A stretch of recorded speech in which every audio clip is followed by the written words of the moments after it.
Hi guys, അപ്പം നമ്മൾ ഇന്ന് പോകാൻ പോകുന്നത് പാലക്കാട്ടിലേക്കാണ്.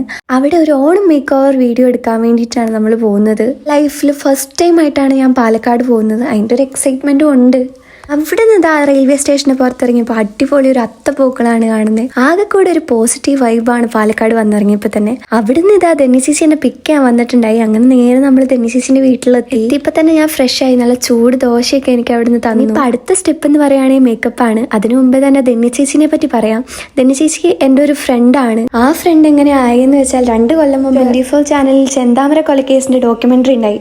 അതിൽ ചേച്ചി എൻ്റെ അമ്മയായിട്ടും ഞാൻ ചേച്ചിന്റെ മോളായിട്ടായിരുന്നു അഭിനയിച്ചിരുന്നത്. അന്ന് തുടങ്ങിയ ഫ്രണ്ട്ഷിപ്പ് ആണെങ്കിലും പിന്നെ കാണുന്നത് ഇപ്പോഴാണ്. അപ്പം നമുക്കിനി മേക്കപ്പിലോട്ട് എടുക്കാം. ആദ്യം ചേച്ചി കണ്ണിൽ ലെൻസ് വെച്ചു. പക്ഷേ ലൈഫിൽ ഇന്നേ വരെ ലെൻസ് വെക്കാത്ത ഞാൻ ലെൻസ് വെച്ചപ്പോൾ എനിക്ക് കുറച്ചധികം കരയേണ്ടി വന്നു. ആദ്യത്തെ കണ്ണിൽ ലെൻസ് വെച്ചപ്പോൾ നല്ല നീറ്റലുണ്ടായി. അത് കഴിഞ്ഞിട്ട് ചേച്ചി എന്തോ ഒരു തുള്ളിമരുന്ന് വെച്ച് കഴിഞ്ഞപ്പോഴത്തേക്കും ആ നീറ്റിലങ്ങ് പെട്ടെന്ന് പോയി. പുറകെ നിൽക്കുന്ന ആളാണ് ധന്യ ചേച്ചിൻ്റെ ഇളയ ചെക്കൻ. ഇവന് ഞാൻ ആദ്യം ചെന്നപ്പോൾ വലിയ കമ്പനിയിലും പോരാനായപ്പോഴത്തേക്കും ഞങ്ങൾ നല്ല ഫ്രണ്ട്സായി. മാത്രമല്ല ഇവന് ഞാൻ തിരിച്ചു പോകുന്നതേ ഇഷ്ടമല്ലാണ്ടായി.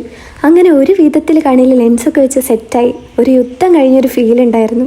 പെട്ടെന്ന് തന്നെ എൻ്റെ കണ്ണൊക്കെ ചോക്കുന്നൊരു കൂട്ടത്തിലാണ്. അതുകൊണ്ട് തന്നെ മുഖമൊക്കെ ആകെ കരഞ്ഞ പോലെ ഇരിപ്പുണ്ട്. അതുകൊണ്ട് തന്നെ കരഞ്ഞു കഴിഞ്ഞാൽ മുഖത്തുണ്ടാകുന്ന ഒരു ഗ്ലോ ഇല്ലേ, അതിപ്പോൾ എൻ്റെ മുഖത്ത് ഞാൻ കാണുന്നുണ്ട്. അപ്പോൾ ഇനി നമുക്ക് മേക്കപ്പിലോട്ട് കിടക്കാം. പക്ഷേ ഇതിൽ എന്തൊക്കെ ഇടുന്നതെന്നുള്ള കാര്യം ഒന്നും എനിക്കറിയത്തില്ല. അതുകൊണ്ട് തന്നെ ധന്യ ചേച്ചിൻ്റെ വീട്ടിലുള്ള അച്ഛമ്മേൻ്റെ കാര്യവും കുഞ്ഞു ചെറുക്കൻ്റെ കാര്യമൊക്കെ പറയാം.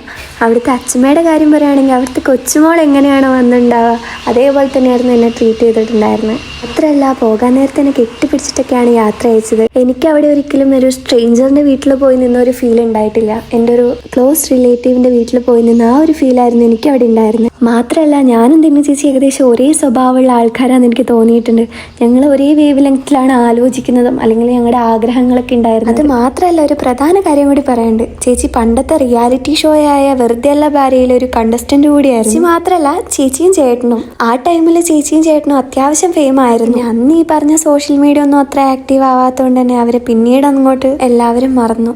അതൊക്കെ പോട്ടെ, ഞങ്ങളിപ്പോൾ മേക്കപ്പ് ചെയ്യുന്നത് ഒരു ഓണം ഷൂട്ട് എടുക്കാൻ വേണ്ടിയിട്ടാണ്. അങ്ങനെ ഇതാ നമ്മൾ ഹെയർ ഒക്കെ സെറ്റ് ചെയ്യാൻ വേണ്ടിയിട്ട് പോവുകയാണ്. ചേച്ചി മേക്കപ്പിൻ്റെ ഓരോ സ്റ്റെപ്പ് ചെയ്യുമ്പോഴും എന്നോടും കൂടെ അഭിപ്രായം ചോദിച്ചിട്ടാണ് ചെയ്യുന്നത്. അത് മാത്രമല്ല ഓൾമോസ്റ്റ് ഇപ്പോൾ ഫേസിലെ മേക്കപ്പ് എല്ലാം കഴിഞ്ഞു. ഇനിയിപ്പോൾ ജസ്റ്റ് ലിപ്സ്റ്റിക് ഇടാൻ മാത്രമേ ഉള്ളൂ. ഇനിയിപ്പോൾ ആ ഹെയറും കൂടെ കെട്ടിയിട്ട് ലിപ്സ്റ്റിക് ഇടണം, ബ്ലഷ് ഇടണം, മസ്കാര ഇടണം, പിന്നെ സാരിയും കൂടെ ഡ്രൈപ്പ് ചെയ്ത് കഴിഞ്ഞാൽ ഏകദേശം പരിപാടി കഴിഞ്ഞു. ഇനിയിപ്പോൾ ഈ സൈഡിലേയും കൂടെ ഹെയർ കൂടെ കോംബ് ചെയ്താൽ നമുക്ക് ബാക്കി കാര്യങ്ങളൊക്കെ ചെയ്താൽ മേക്കപ്പ് ലുക്ക് കംപ്ലീറ്റ് ആവും. ഇതാണ് ഇതിൻ്റെ semi final look. Final look എന്ന് പറയുമ്പോൾ ഇനി ലിപ്സ്റ്റിക് ഇടണം. ലിപ്സ്റ്റിക്കും കൂടി ഇട്ട് ഇനി ഫൈനൽ ലുക്ക് ആവും. അതിപ്പോൾ ചേച്ചി ഇട്ട് തരുന്നുണ്ട്. ഇപ്പോൾ ചേച്ചീൻ്റെ മേക്കപ്പിനെ പറ്റി പറയുകയാണെങ്കിൽ അടിപൊളിയായിട്ടുണ്ട്, നല്ല രസമുണ്ട്. Thank you.